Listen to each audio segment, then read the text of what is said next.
Hi there, it's Andy here. Welcome to Everyday English with E2. Each week we focus on English grammar, vocabulary or pronunciation, and this week we're focusing on an important part of grammar called modal verbs. But we're not going to learn when to use can or could or how should means the same thing as supposed to. No, we're going to learn how to make predictions using modal verbs and also how to express obligations. Let's start off with an example to help you understand what I mean. Imagine you're looking at your friend and she's pale and sweaty. She looks sick. So you say, "You must be sick." We use must here to predict. We're predicting that the reason why she's pale and sweaty is because she's sick. Now let's compare the use of must here with this sentence. In this sentence, you're not predicting, but you're telling someone what to do. You must see the doctor. This time we're not predicting. Instead, we're using a modal verb, must, this time to tell someone to do something. Now, sometimes it can be really tricky to understand which use of the modal verb is intended. When you hear a must, or a should, or a could, is it predicting or telling what to do? That's what we're going to look more closely at in this podcast. And remember, if you need any help with your English, then be sure to check out E2 English by visiting www.e2english.com. If you sign up for free, you can practice your English speaking, writing, listening, reading, grammar, pronunciation, and even spelling. Check it out today. Okay, back to the confusing nature of modal verbs and those two meanings. I want to give you some more examples so you understand how these special words are used to predict or tell someone what to do. Let's do an example with should. Listen to these two sentences. She should visit her parents. She should be at her parents' house. Well, okay, one more time.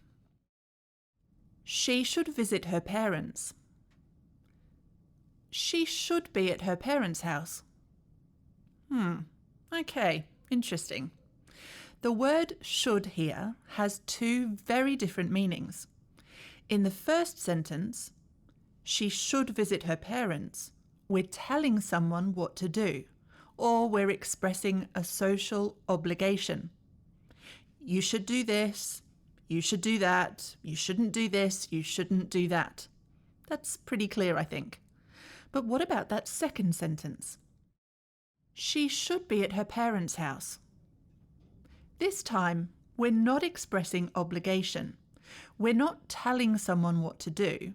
Instead, this time, we're predicting. Someone asks, "Where's Sally?" Someone guesses, "She should be at her parents' house." This is the use of should as a prediction. Let's do another one now with the modal verb might. Remember that each modal has a kind of degree of strength, and might is a weak one. That's why it's used when being polite. All right, ready? Listen to each sentence and tell me if the sentence is expressing obligation, that is, it's telling someone what to do, or whether the sentence is making a prediction, a guess, or showing probability. Sentence 1. Sam might be in the bathroom. Sentence 2. Sam might want to give her a call. Again. Sentence 1. Sam might be in the bathroom. Sentence 2. Sam might want to give her a call. Okay, so sentence 1. Sam might be in the bathroom is predicting or guessing where Sam is. He might be in the bathroom if you're not really sure, or he should be in the bathroom, he must be in the bathroom, He will be in the bathroom if you're more certain. And sentence 2. Sam might want to give her a call is expressing obligation.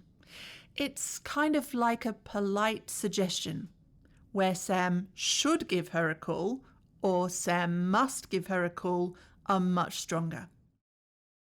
All right, one more. This time we're going to predict or guess using the modal verb could. Ready? Tom could become CEO. Here we're predicting. It's not a very strong prediction. I mean, it's not Tom will become CEO, but it's still a prediction. Now let's use the same modal verb, could, to make a suggestion. Tom could take Jenny's car to the party. Now, sometimes when you're using a modal verb, it's actually impossible to say whether the sentence is a prediction or an obligation. And that's because it all depends on context.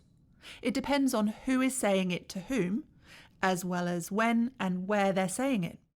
It's only from these other clues that you can understand which meaning of the modal verb is being used. Tricky stuff, but important stuff. Remember that if you need additional help with your grammar, if you want to understand everything you hear or read, and you want to express yourself completely, then check out www.e2english.com, where you can take great online English courses on a range of different topics. And don't forget to subscribe to Everyday English with E2 for more great lessons on grammar, vocabulary, and pronunciation. My name's Andy, and I'll see you soon.